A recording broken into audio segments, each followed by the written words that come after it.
Greetings, my friends. I want to thank you all for subscribing. I want to thank all of my channel members for supporting me in this endeavor to save pop culture. And if you are not subscribed, please consider supporting this channel.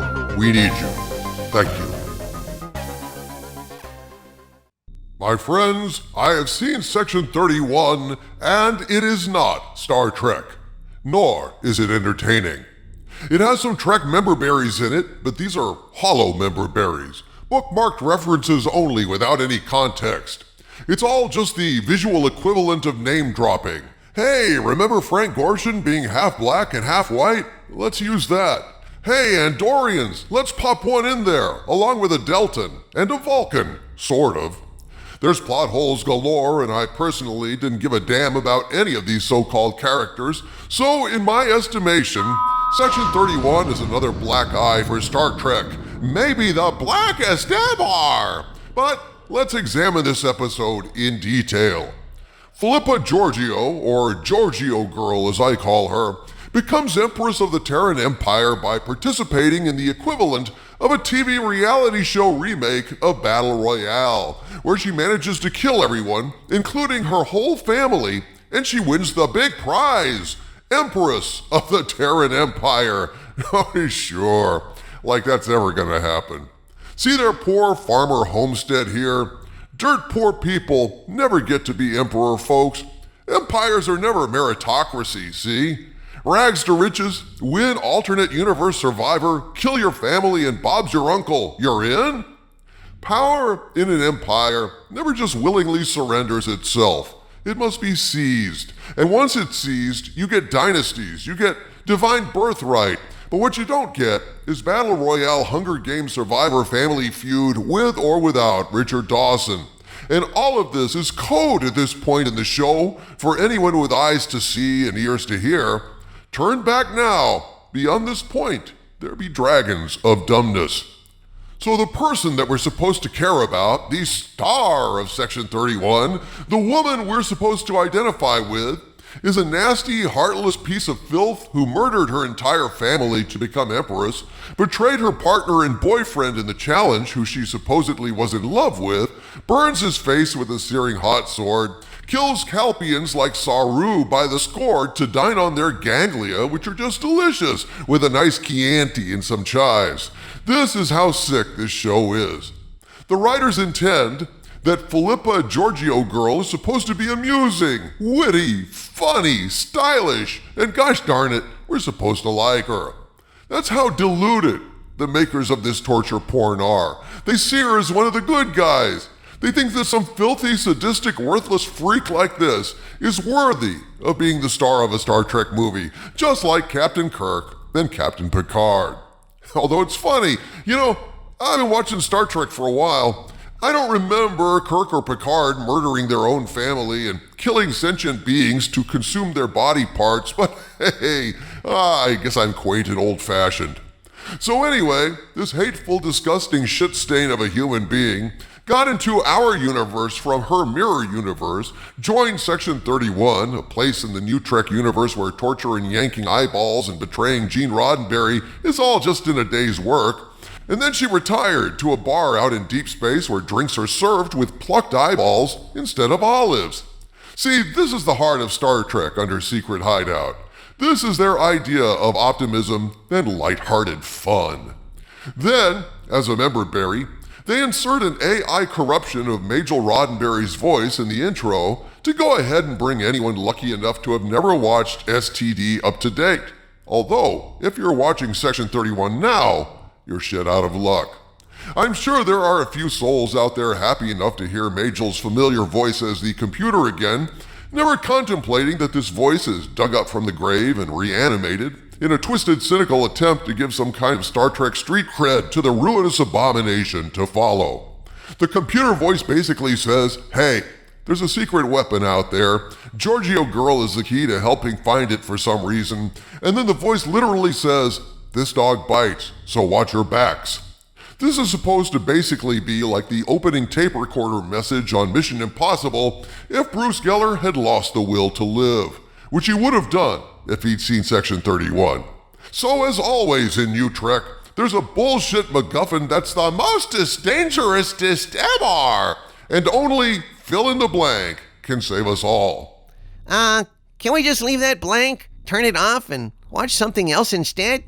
Sadly, no, Harvey. We gotta move on. So we go to Giorgio Girls nightclub on a space station outside Federation space, and I feel like I've fallen into an episode of Buck Rogers written by a member of KISS after getting brain damaged in one of Gene Simmons' stage explosions. The way Giorgio Girl is dressed, I am momentarily confused as to whether I'm watching Section 31 or RuPaul's Drag Race, as Giorgio Girl struts around like Dr. Frankenfurter in a French perfume ad directed by Liberace's foreskin. Member berries include a Delton blowing bubblegum, one of the half-black, half-white Frank Gorshin aliens from Let This Be Your Last Battlefield. We've got a supposed Vulcan laughing, more on that later. Some other generic people in the background I know are Section 31 members because I've seen the trailer, but otherwise they look like unremarkable background extras from a Castle episode where Beckett has to go undercover in a motorcycle gang made up of people who look like extras. So generic extra thug wants to speak to Madame Lefranc, who is busy eating a plucked eyeball, and her oh-so-precious gay, giggling, half-black, half-white concierge tries to be funny and fails with some joke about a bride dying in the honeymoon suite after molting in the middle of sex. Yeah, I'm not kidding. Oh, how funny. Hey, you know what would be funny? If Giorgio Girl shoved that eyeball right up her smug ass and then said, "Hey, I can see my prostate." Sadly, this is not going to be fun, folks.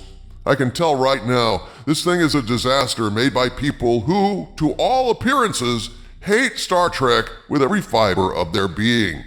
They thought they knew better than Roddenberry. They wanted to make Game of Thrones so damn bad, they thought they'd rent out a franchise from people too stupid to fully recognize their scornful, destructive intentions, and then turn it into Game of Thrones. Hence Giorgio Girl doing her impression of Ming the Merciless eating eyeball highballs in a sleazy 90s nightclub. That's Section 31 in a nutshell.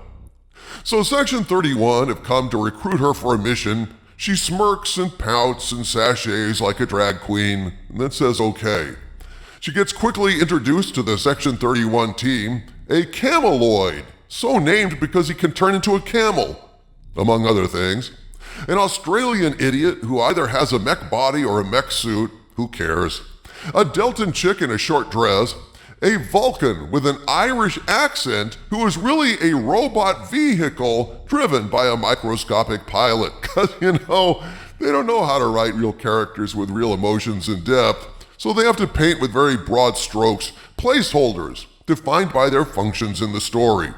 But the most idiotic and insulting member of the team is Rachel Garrett, whose presence here is completely nonsensical. If you recall, Captain Rachel Garrett was the captain of the Enterprise C in one of the best Star Trek episodes ever made, Yesterday's Enterprise.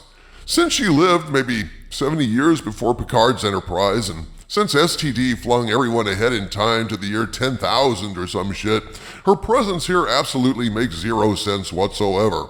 Not that I give a squirt of piss, since all of New Trek got decanonized and shelved as a bastardized alternative universe at the end of Lower Decks, which is itself canon, but hey, I just thought I'd mention how pathetic Rachel Garrett's presence is here, since she died defending a Klingon outpost, not as a sleazy operative in the Federation's version of the CIA with purple hair. All these member berries are just plucked and scattered by someone who flipped through a Star Trek concordance, grabbed some names, thought, oh yeah, Trekkies will eat this shit up, and we can make any old stupid dark eyeball chomping crap we want. But of course, when you do that, you wind up with a 17% splat on Rotten Tomatoes, but you get an F for effing effort. So anyway, this Dada No guy is creating and selling bioweapons, and they're supposed to, I have no idea. Rachel Garrett, who is not yet a captain, which makes this canonically absurd relative to whatever time all of this takes place in, is there to make sure they don't kill anyone. But then what? Are they to arrest him? If they can't kill him, are they supposed to arrest him? They're acting like they have to con him out of the bioweapon he's carrying around in broad no light like a cat in a carrier, when they could just beam him out and, arrest his ass. It's kind of like LAPD desperately trying to con a drug dealer out of his stash he's carrying around in broad daylight instead of smacking him, cuffing him, and book him danoing him. I mean, he's right there. Just abduct his ass. Or is it just the cat carrier they want? Why don't they beam that out? They have phasers that can stun.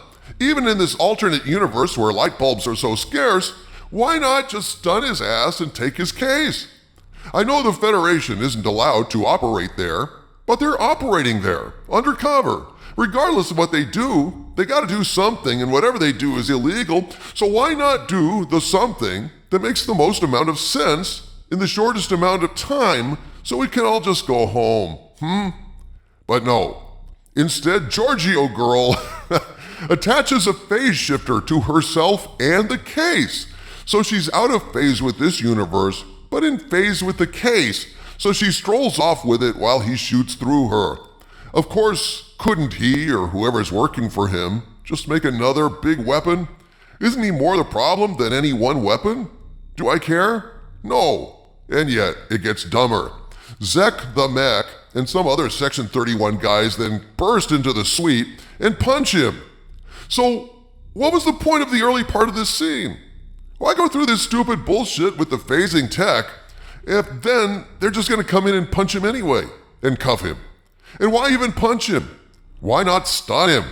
That's why they're called phasers, you idiots. If any of you had bothered to ever watch Star Trek or put an ounce of thought into your own script, so he's punched and knocked out, and then they cuff him. Why not transport him out of there, him and his little case too? And why is Giorgio Girl hanging around afterwards, vibrating out of phase with everyone, even after they've punched and cuffed the other guy?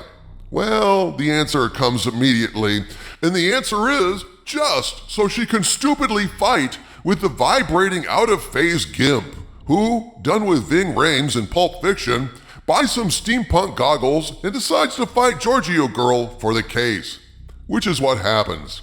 That's the only reason for this stupid out-of-phase gag, so we can have a fight between the gimp and Crouching Tiger hidden talent.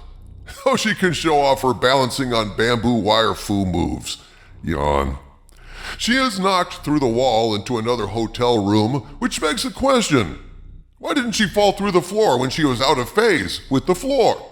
Why didn't the gimp fall through the floor? If the soles of her feet were still in sync with the floor, then she couldn't have been knocked through the wall because her out-of-phase feet would have stopped her when they hit the wall. But hey, who looks for logic in a script this crappy? So she gets knocked into this other room where an Andorian is having sex, and it's then that we see why Klingorks in Utrecht have two dicks. It's because they stole the Andorians' dicks. That's right, friends. Andorians, like New Trek itself, have no dick. Anyway, shout out Dopes in their gimp stillsuit disintegrates the Deltan chick with what looks like a Varanti disruptor, though she doesn't scream nearly enough if that's the case.